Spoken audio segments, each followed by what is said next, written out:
आज आपने सवाल पूछा, जवाब नहीं मिला, क्या कहें?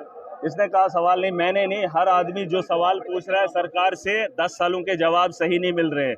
इसमें ब्यूरोक्रेट्स की नाकामी है, सरकार की नाअहली है। आज जब मैंने कल सवाल पूछा था तो मैडम को बड़ी तकलीफ हुई थी कि महराज हमेशा सवाल खड़े करता है। आज उन्हीं के एनसी के एक एमएलए ने सवाल किया, जहां सरकार भी खामोश रही, विपक्ष की तालियां बजी। मैं पूछना चाहता हूं कि अगर सरकार के होते हुए ब्यूरोक्रेट्स जवाब नहीं दे पा रहे हैं तो सवाल या निशान सरकार से है। मैं भी उसके साथ हूं। जब एनसी का लीडर सवाल किया, पूछ रहा था बीजेपी के, वहां बेंचेस से तालियां क्यों बज रही थी और सरकार खामोश क्यों थी? वही सवाल हमने भी किया था। लेकिन हमें बोलना आसान है, लेकिन जनता सुन रही है। जो धांधलियां सरकार के अंदर हो रही है, मैं चाहता हूं सरकार के लोग अगर सरकार से सवाल पूछ रहे हैं, महराज जीत रहा है, यहाँ इस हाउस के अंदर झूठ में बिकने नहीं दूंगा। झूठ की आवाज को बुलंद होते हुए देख नहीं सकता हूं और सच की आवाज को बुलंद करने का काम महराज करेगा, पूरी ताकत से करेगा। राशन कार्ड में मैं जनता का एजेंट हूँ, जनता के लिए हूँ। आप भी तय कर लेना, लोगों को पूछो कि मैं किसका एजेंट हूँ। मैं लोगों के लिए हूँ, मैं मुझे इन लोगों ने नहीं बनाया।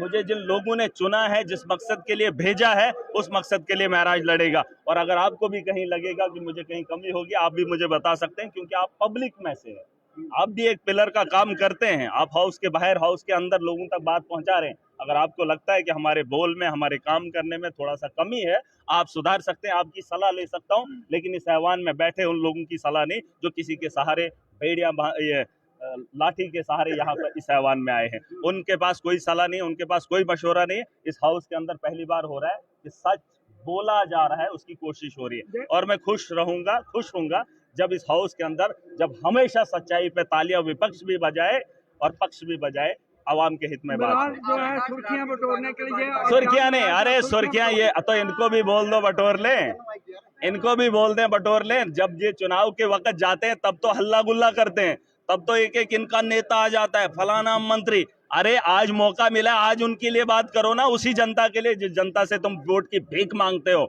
मैं वोट की भीख नहीं मांगूंगा, 5 साल आवाम की लड़ाई लड़ूंगा। फिर जब फिर से चुनाव जम्मू कश्मीर के अंदर आएंगे तो लोग अपना फैसला खुद करेंगे, अपना पैसा खुद लगाएंगे, अपना वजूद खुद सौंपेंगे। मुझे भीख मांगने की जरूरत ना पड़े। ये भिखारी हैं, 5 साल अयाशी करेंगे, बस 4 साल के बाद जाएंगे, हमारा अब लीडर आया, अब हमें दे दो, हम अब करेंगे। मैं भीख नहीं मांगूंगा, ना मैंने वोटों की भीख मांगी है, ना आगे मांगूंगा।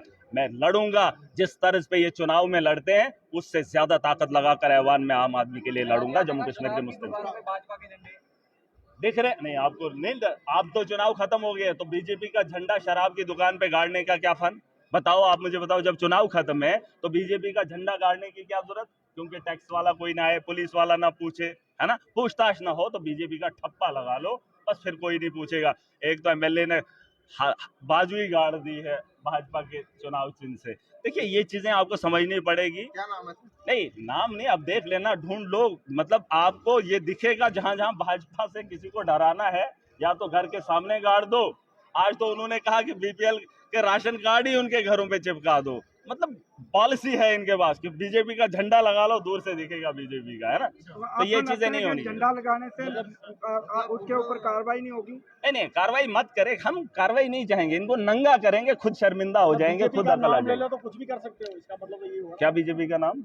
हाँ, नहीं, अब झंडा लगाने का क्या फन है? नहीं, क्या नहीं, हाँ, मैं वही कह रहा हूँ, ये पूछ लीजिए। अब 5 महीने चुनाव खत्म हुए हैं, अब फिर झंडा वैसे का वैसा गाड़ा रहे, झंडा उनका ऊंचा रहे और उनकी दुकान चले।